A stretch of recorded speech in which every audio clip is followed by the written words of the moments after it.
Hello everyone, good morning. आज आहे 5 August आणि आपण लास्ट व्हिडिओमध्ये टेक्निकल अनालिसिस केलं होतं अँड्रॉइड इन्फोटेक या स्टॉक्सचं.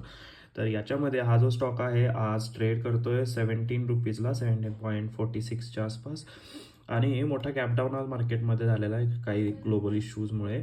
आणि याच्यामध्ये आपण बघू शकतो हे जे टेक्निकल अनालिसिस केलं होतं तर हा एक सपोर्ट घेतो एका ट्रेंड लाईनचा खूप दिवसापासून.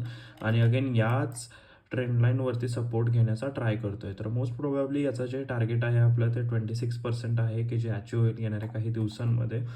आणि याचा जो स्टॉप लॉस असेल तो असेल ऑलमोस्ट 6 to 7%चा आणि टार्गेट आहे 26%चं. सो आता बघूयात याचा रिझल्ट कळेलच आपल्याला येणारे काही वीकमध्ये किंवा काही डेजमध्ये सुद्धा, कारण एका दिवसामध्ये पण एवढी मूव येण्याची शक्यता असते स्मॉल कॅपमध्ये. So let see. आणि जो टेक्निकल अनालिसिसचा जो आपला जो व्हिडिओ होता तोही मी या शॉर्टसोबत अटॅच करतोय, तो पण